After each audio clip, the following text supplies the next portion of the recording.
اب ہم بات کرتے ہیں نظر بد کی. فری میسنز الومیناٹی کی بھی بات ہو گئی. فری میسنز اور الومیناٹی پہ ایک سٹوری آپ کو سناؤں گا لیکن جب شیطان کا ٹاپک آئے گا. دیکھیں نظر بد کیا ہے. نظر بد بھی حقیقت ہے, جادو کی طرح ہو جاتی ہے, لگ جاتی ہے. اور ایک حدیث کے مطابق نبی صلی اللہ علیہ وسلم نے فرمایا کہ میری امت کی 10 میں سے 7 اموات نظر بد کی وجہ سے ہوئی. اور ایک صحابی تھے, وہ ننگے بدن نہا رہے تھے تو دوسرے صحابی نے ان کی تعریف کی, ان کی طرف دیکھا تو وہ اسی وقت پھسلے اور ان کی موت ہو گئی. تو نبی صلی اللہ علیہ وسلم نے کہا کہ انہیں نظر بد لگی ہے.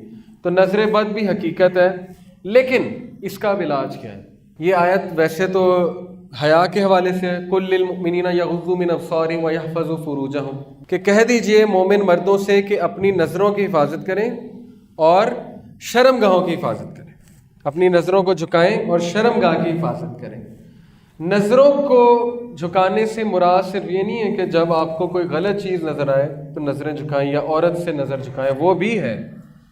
لیکن علماء یہ بھی کہتے ہیں کہ نظریں جھکانے سے مطلب یہ ہے کہ جب آپ کسی پہ زیادہ نظر ڈالیں اور ماشاء اللہ نہ کہیں, ماشاء اللہ لا قوت الا باللہ, تو پھر وہ حسد بن جاتا ہے. اور حاسد سے پناہ مانگی گئی ہے. سورہ ناس میں ہے کہ سورہ فلق میں ہے, حاسد سے جو ہے وہ پناہ مانگی گئی ہے. اس لیے وقت تب بھی اپنی نظروں کو جھکا لو. اگر کسی پہ زیادہ نظریں ڈال رہے ہو اس کی نعمت پہ اور تمہارے دل میں خواہش پیدا ہو رہی ہے کہ میرے پاس بھی یہ نعمت ہو, تو پھر اپنی نظروں کو جھکا لینا چاہیے. اب دیکھیں بہت سے سوالات آتے ہیں کہ مجھ پہ کالا جادو ہو گیا, اور پاکستان میں تو یہ مذاق ہی بن گیا ہے, ہر بندہ سمجھتا ہے اس پہ کالا جادو ہے. اور آگے سے بتانے والے بھی وہ ہیں جو کہتے ہیں جی تم پہ کالا جادو ہے. بلکہ میرے دوست نے ایک بار ایک مزے کی حرکت کی کہ ایک جگہ کال کی جو بتاتے تھے کہ کالا جادو ہے کہ نہیں ہے, تو انہوں نے اس کی والدہ کا نام پوچھا, اس نے غلط ملت نام بتایا شرارت میں. انہوں نے اس کا نام پوچھا, اس نے اپنا بھی غلط ملت بتایا. اینڈ میں وہ کہتے ہیں آپ پہ جادو ہے. تو وہ کہتا ہے کہ آپ کو کیسے پتہ ہے, میں نے تو والدہ کا نام بھی غلط بتایا, اپنا نام بھی غلط بتایا, آپ کیسے کہہ رہے ہیں مجھ پہ جادو ہے. تو یہ چیز بھی سمجھ لیں کہ کالا جادو ہونا کوئی آسان چیز نہیں ہے.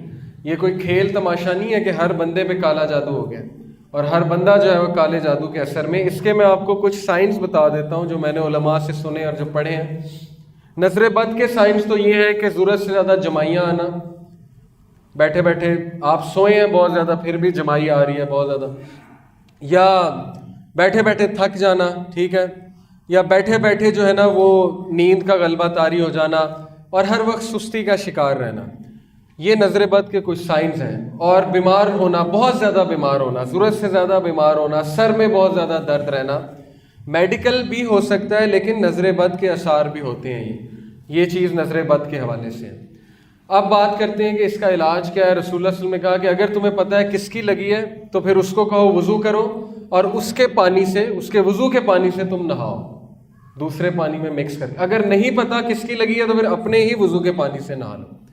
اور اس کا بہترین علاج تو اذکار ہے, سورہ فلق اور سورہ ناس, ٹھیک ہے. یہ اللہ تعالیٰ نے 11 آیات جو ہیں یہ نبی صلی اللہ علیہ وسلم پہ نازل کی, معوذتین انہیں کہتے ہیں, جڑی ہوئی صورتیں. اب بات کرتے ہیں کالا جادو. کالا جادو کے جو سائنس ہیں, پہلی چیز کالا جادو بہت مشکل ہے, بہت ہی مشکل ہے, بڑی مشکل سے ہوتا ہے, آسان چیز نہیں ہے. بڑی محنت کرنی پڑتی ہے جنات کو اور جادوگروں کو اچھی خاصی محنت کرنی پڑتی ہے. اب آپ چانس نہ دیں. پہلی چیز یہ کہ وہ ہوتا کب ہے, جب انسان خود موقع دیتا ہے. جب انسان کا ایمان بہت کمزور ہوتا ہے تو شیاطین کو جو ہے وہ بڑا چانس مل جاتا ہے. نمبر 2, جب وہ نمازیں نہیں پڑھتا ایک شخص, وضو کی حالت میں نہیں ہے, تو پھر آف کورس چانس مل گیا انہیں بہت زیادہ. نمبر 3, گندگی میں جب انسان رہتا ہے بہت زیادہ, غلیظ حالت میں, طہارت نہیں کرتا, تو ظاہر ہے چانس مل گیا انہیں. عورتوں کے حوالے سے نفاس کا جو خیال نہیں رکھا جاتا, اس حوالے سے بے پردگی ایک بہت بڑی وجہ ہے جنات کے اثر کی. لیکن بہرحال پھر بھی بڑا مشکل ہوتا ہے, اب اس کے مختلف طریقے ہیں جادوگروں کے. بکرے کی سری ملتی ہے, ٹھیک ہے, اور اسی طرح خواب آتے ہیں عجیب و غریب, خون کے چھینٹے نظر آتے ہیں آپ کو خواب میں, چھپکلی, موذی جانور, شیر, سانپ اونچائی سے گرتے ہوئے دیکھیں آپ اپنے آپ کو. یہ ایک سمبل, سائن ہے, ون آف دا سائن. ضروری نہیں کالا جادو ہے, ون آف دا سائن, ایک سائن ہے کہ ہو سکتا ہے آپ پہ کالا جادو. آپ کو بیٹھے بیٹھے جو ہے نا وہ دورے پڑنے لگ جائیں, آپ کا جسم کانپنے لگ جائے, آپ کو یہ پتہ ہی نہ ہو کہ 5 منٹ پہلے میں کہاں تھا.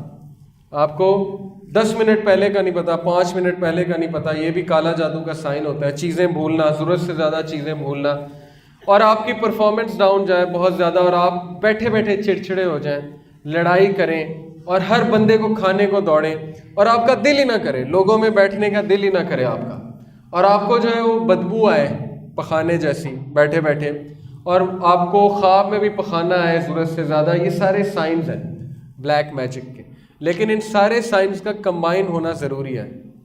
ضروری نہیں ایک خواب آیا تو کالا جادو ہی ہے، کیونکہ خواب تو ہزاروں آتے ہیں.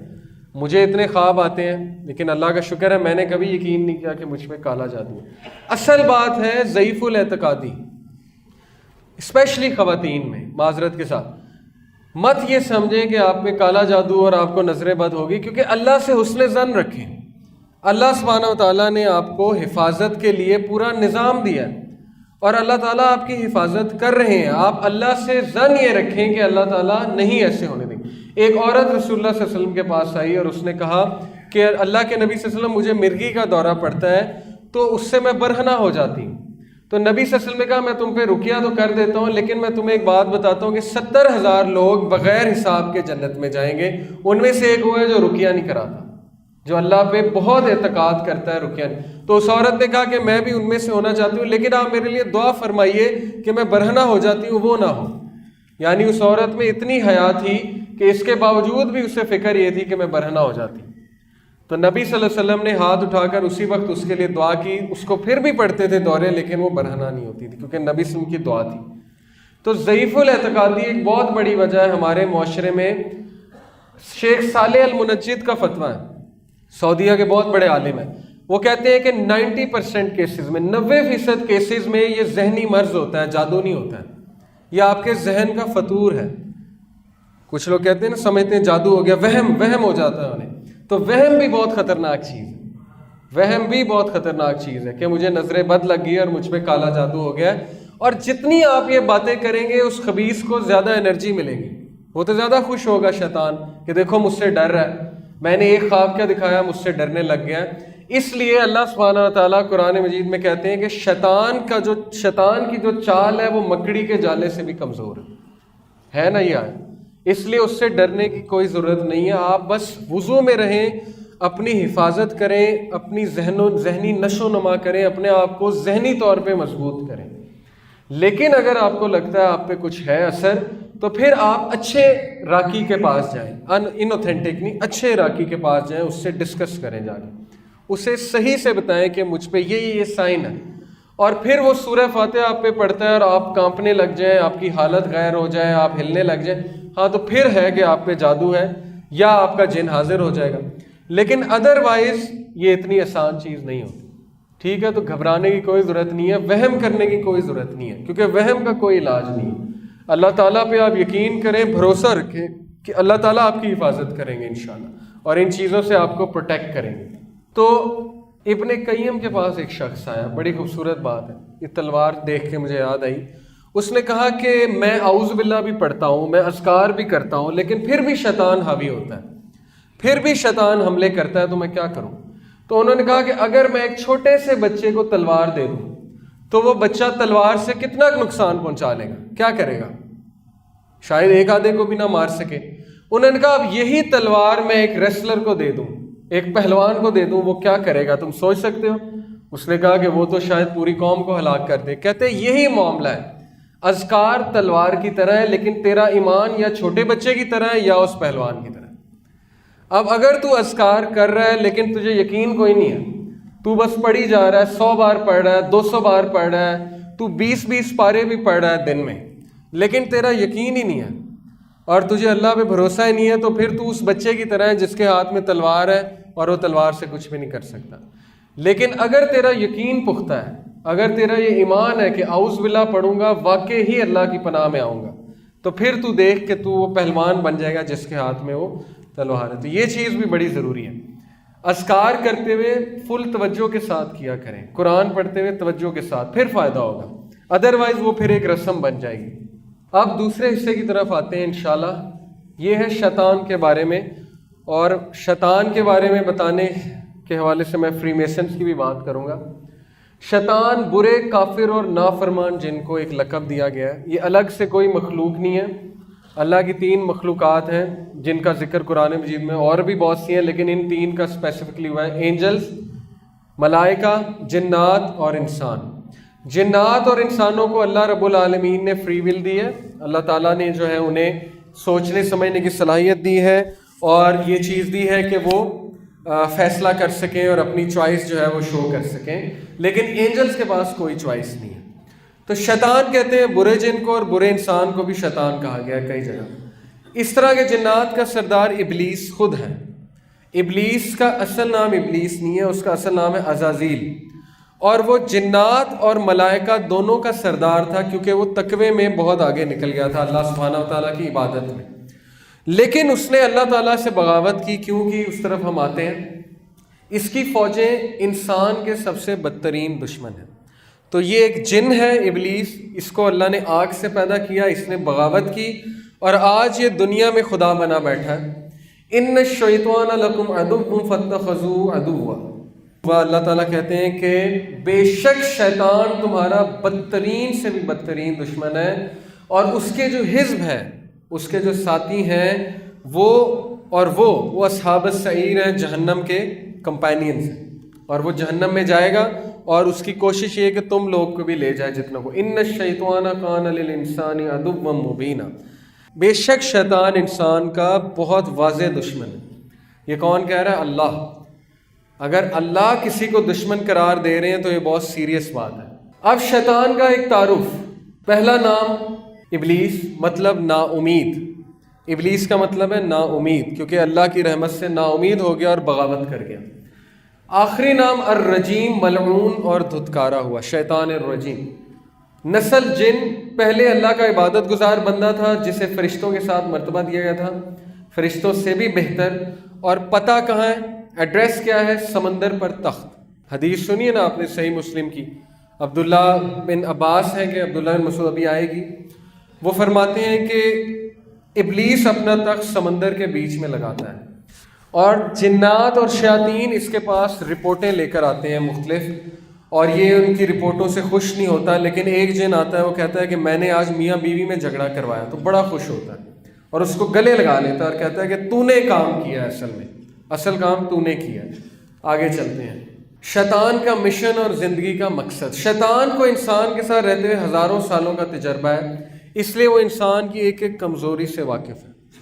دیکھیں، قال رب فانظرنی الی یوم یبعثون قال فبعزتک لاغوینہم اجمعین. اس نے اللہ سبحانہ تعالیٰ سے کیا کہا؟ اس نے کہا کہ اے میرے رب مجھے مہلت دیجئے. کب تک؟ اس دن تک جب تک آپ ان کو دوبارہ اٹھائیں گے. اور میں آپ کی عزت کی قسم کھا کے کہتا ہوں کہ میں ان سب کو گمراہ کروں گا. کتنا وہ اللہ تعالیٰ کے سامنے اکڑ گیا، اور اس نے اللہ کی عزت کی قسم کھائی کہ میں نہیں چھوڑوں گا، ایک ایک کو نہیں چھوڑوں گا، کیونکہ اس کی وجہ سے میں ذلیل ہوا ہوں، آدم کی وجہ سے میں برباد ہوا ہوں. یہاں پہ علماء کہتے ہیں کہ اللہ سبحانہ و تعالیٰ نے ابلیس کی دعا رد نہیں کی، اور ابلیس نے کھلی جو ہے وہ سرکشی کی اللہ کے سامنے، اور وہ اتنا سرکش تھا کہ سرکشی کرنے کے بعد دعا مانگ رہا ہے. اسے پتا تھا اللہ سبحانہ و تعالیٰ بہت رحمان و رحیم ہے. تو علماء کہتے ہیں کہ اگر ابلیس سرکشی کے باوجود دعا کر سکتا ہے تو آپ کو کس نے روکا ہے دعا کرنے سے؟ آپ اگر بڑے سے بڑے گناہ میں بھی مبتلا ہیں تو مت مایوس ہو اللہ سبحانہ و تعالیٰ سے، کیونکہ اللہ کی ذات جو ہے وہ آپ کی دعا کیوں نہیں قبول کرے گی؟ آپ تو اس کے بندے ہیں. یہ اس کا زندگی کا مشن ہے کہ سب کو برباد کرنا ہے. شیطان نے اللہ کے دربار میں نافرمانی کی، اور اس نے قسم اٹھائی کہ وہ انسان کو تباہ کر دے گا. اور مومن تو اس کے خاص نشانے پر ہیں، مومن اس کے خاص نشانے پر ہے. ابلیس نے کہا میرے رب مجھے اس دن تک مہلت دے، اور اللہ تعالیٰ فرمایا تو مہلت والوں میں سے ہے. اس نے کہا کہ تیری عزت کی قسم میں سب کو گمراہ کر کے ہی چھوڑوں گا. سورہ صاد کی آیت ہے. کہا دیکھا تو نے یہ آدم جسے تو نے میرے مقابلے میں عزت دی، اگر تو نے مجھے قیامت کے دن تک کی مہلت دی تو کچھ کے سوا میں اس کی پوری نسل کو ہلاک کر دوں گا، سب کو ہلاک کر دوں گا. اور آج وہ یہ کر رہا ہے. مہارتیں اس کے پاس فوجیں ہیں جن میں انسان اور جن دونوں شامل ہیں. شیطان کو حاصل کردہ کامیابیاں کروڑوں لوگوں کو جہنم میں بھجوا چکا ہے. یہ اس کا ایکسپیرینس ہے. اس کے دوسرے نام الوسواس الطاغوت. اب اس کے مقصد کی طرف آتے ہیں. پہلا مقصد اس کا یہ ہے کہ یہ زمین پر خدا بننا چاہتا ہے اور انسانوں سے اپنی عبادت کروانا چاہتا ہے. اس کی دلیل الم عہد علیکم یا بنی آدم اللہ تعبدوا الشیطان انہ لکم عدو مبین، سورہ یاسین. اے بنی آدم، آدم کے بچوں، میں نے تمہیں نہیں کہا تھا شیطان کی عبادت نہ کرو. انہ لکم عدو مبین، بے شک وہ تمہارا واضح دشمن ہے، کھلا دشمن ہے. پہلی چیز یہ عبادت کروانا چاہتا ہے. وَلَقَدْ ضَلَّ مِنْكُمْ جِبِلًّا كَثِيرًا أَفَلَمْ تَكُونُوا تَعْقِلُونَ. اس کے باوجود بھی اس نے تم میں سے اکثر کو جو ہے گمراہ کیا ہے. کیا تمہیں عقل نہیں آتی؟ کیا تم عقل نہیں پکڑو گے؟ تمہیں نہیں پتا تمہاری جو ہے وہ فائٹ کس کے ساتھ ہے، تمہاری لڑائی کس کے ساتھ ہے، وہ کس کس انداز سے تمہیں دکھ پہنچاتا ہے، تمہیں جو ہے اللہ تعالیٰ کے بارے میں نیگیٹو کرتا ہے، تمہیں سمجھ نہیں آ رہی. یہ اس کا تھرون، جہاں پہ وہ تھرون لگائے بیٹھا ہے، ویسے ایک تصویر ہے. سمندر کے اوپر اس کا تھرون ہے. رک جاؤ یہاں تک کہ سورج ڈھل جائے، اس لیے کہ دوپہر کے وقت جہنم بھڑکائی جاتی ہے. پھر عصر تک جتنی نماز چاہو پڑھو، پھر رک جاؤ یہاں تک کہ سورج ڈوب جائے، اس لیے کہ اس کا نکلنا ڈوبنا شیطان کے دونوں سینگوں کے درمیان ہوتا ہے. سنن ابن ماجہ حدیث نمبر 1251. تو جب سورج ڈوب رہا ہوتا ہے، نکل رہا ہوتا ہے، وہ سامنے جا کے کھڑا ہو جاتا ہے اور سورج پھر اس کے سینگوں کے پیچھے سے نکلتا ہے. اب یہ جو ڈپکشن ہے اس کی میں آپ کو تصاویر کچھ دکھاتا ہوں کہ شیطان کے سینگ کے پیچھے سے جو ہے وہ سورج نکل رہا ہے. یہ by the way Bohemian grove ہے، جو میں نے آپ کو بتایا تھا نا، بوہیمین گروو، اس کی تصویر ہے.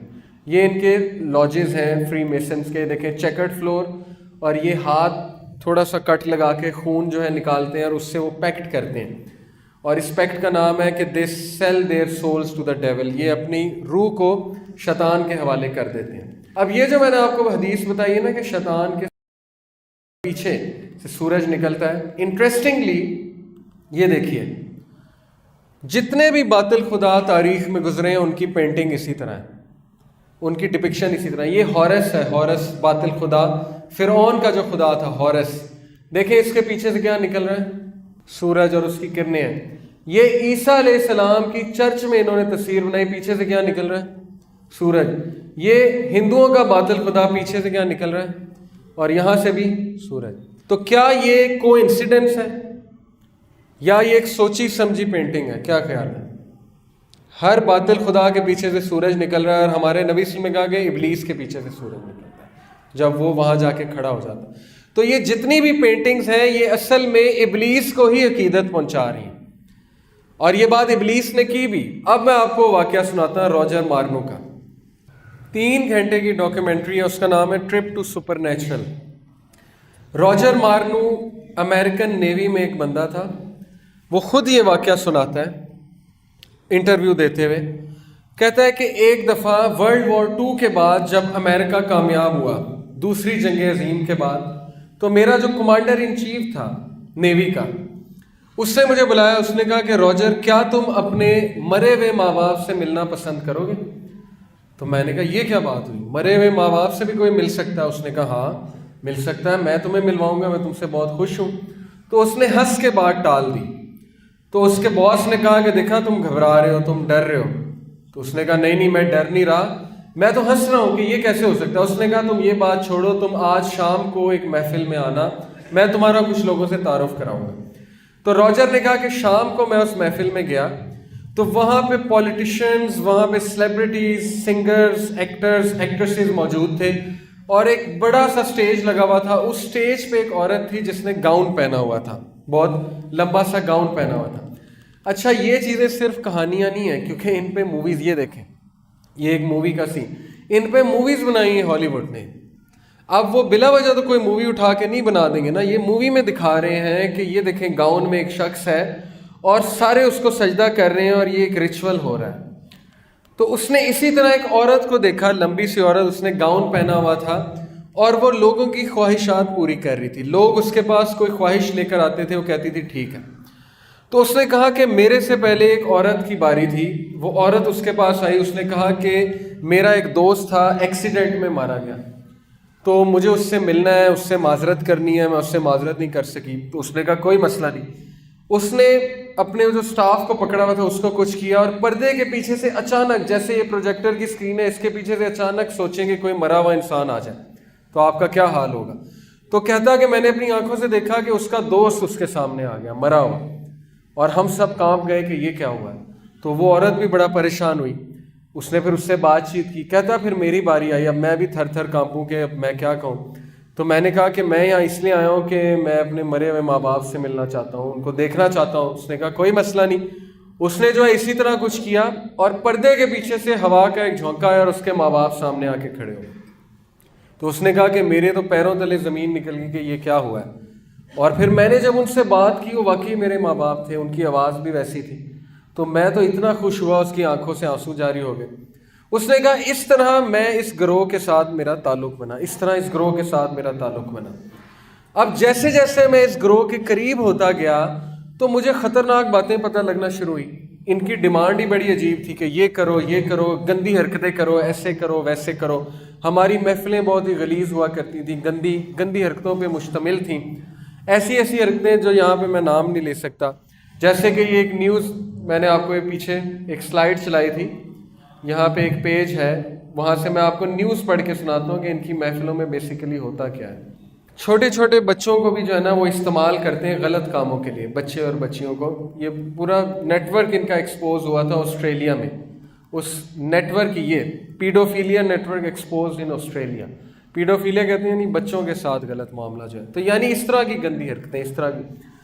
اب جب یہ ہوتی ہیں حرکتیں تو ظاہر ہے شیطان کو قوت ملتی ہے, شیاطین خوش ہوتے ہیں اور وہاں پہ اللہ تعالیٰ کا نام بھی بگاڑا جاتا ہے اور بڑا کچھ ہوتا ہے. تو اس نے کہا کہ میرا دم گھٹنے لگ گیا. پھر وہ کہتا ہے کہ جیسے جیسے میں ٹاپ پہ گیا اوپر تو میری ایک شخص کے ساتھ ملاقات ہوئی. اس نے 3 پیس سوٹ پہنا ہوا تھا, ٹائی لگائی ہوئی تھی اور بڑا ہینڈسم, بڑا خوبصورت. اس نے مجھے کہا کہ آج تم یہاں تک پہنچ گئے ہو کہ تم مجھ سے بات کر سکو. اور اس نے کہا کہ میرا یہ نام ہے اور میں شروع سے ہوں, مجھے ابھی تک موت نہیں آئی اور میں نے سب کچھ دیکھا ہوا ہے. اور اس نے کہا اس نے بڑے بڑے کلیمز کیے. اب پتہ نہیں روجر جھوٹ بول رہا ہے سچ بول رہا ہے, مجھے تو نہیں پتا, مسلمان نہیں تھا وہ. لیکن چلیں اگر وہ سچ بول رہا ہے تو میں آپ کو سنا دیتا ہوں کیونکہ یہ بات قرآن و حدیث سے بھی میچ کرتی. اس نے کہا کہ اس شخص نے مجھے کہا کہ تمہیں پتہ ہے کہ بائبل بھی میں نے لکھوائی ہے, یہ جو کرسچنز کی بائبل ہے یہ میں نے لکھوائی ہے. سینٹ پال کو میں نے گمراہ کیا ہے, فلانے کس سے میں نے بات کی تھی جا کے, ڈارونس کو تھیوری میں نے لکھوائی ہے اور سوشولوجی میں نے لکھوائی ہے وغیرہ وغیرہ. مختلف چیزوں کے بارے میں بتاتا گیا کہ اس کا موجد میں ہوں, اس کا موجد میں ہوں. یہ جو ارتقاء کی تھیوری ہے نا کہ انسان بندر سے بنا ہے, کہتا ہے میں نے لکھوائی ہے تاکہ خدا کے کانسیپٹ کو نیگیٹ کیا جائے وغیرہ وغیرہ, وہ بتاتا گیا. پھر اس نے کہا یہ جو کرسچن جو ہیں یہ عیسیٰ علیہ السلام کو جو ہے پوچھتے ہیں, عیسیٰ تو تھا ہی نہیں. اصل میں بات یہ ہے کہ یہ میں ہی ہوں اور یہ مجھے ہی ہومج پے کرتے ہیں, مجھے ہی عقیدت پیش کرتے ہیں. پھر اس نے یہ بات کی کہ تم دیکھو سورج جو پیچھے سے نکل رہا ہے وہ تو اصل میں میری پینٹنگ ہے. یہ ساری باتیں روجر نے اس ویڈیو میں بتائیں کہ آپ دیکھیں, ان کی پینٹنگز دیکھیں, ہر ایک کے پیچھے سے سورج نکل رہا ہے.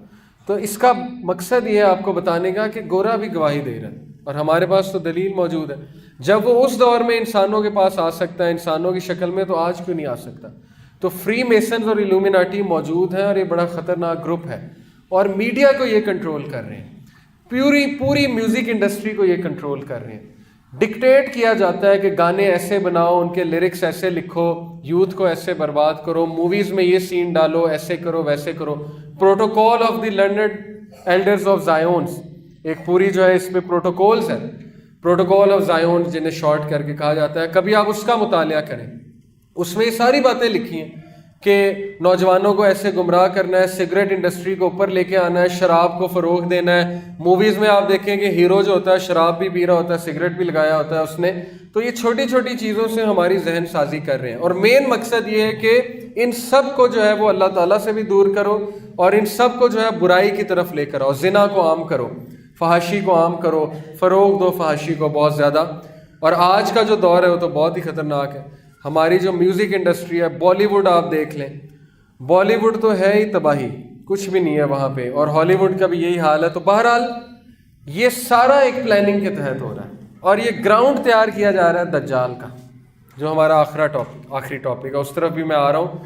یہ سارا گراؤنڈ دجال کا تیار ہو رہا ہے کیونکہ دجال اپنے پیروکاروں کو پیچھے لگائے گا اور پھر ان کو اپنی فوج میں شامل کرے گا اور اس کی فوج میں ہر وہ انسان جائے گا جو اس سسٹم سے آ رہا ہے. وہ بھی میں آپ کو بتاتا ہوں. لیکن بہرحال اس نے سٹوری میں پوری بات بتائی. کہتا ہے کہ پھر میں نے ریسرچ کی اور جیسے جیسے میں نے ریسرچ کی مجھے بائبل سے پتہ لگا, اپنی کتاب سے, کہ یہ تو ابلیس ہے.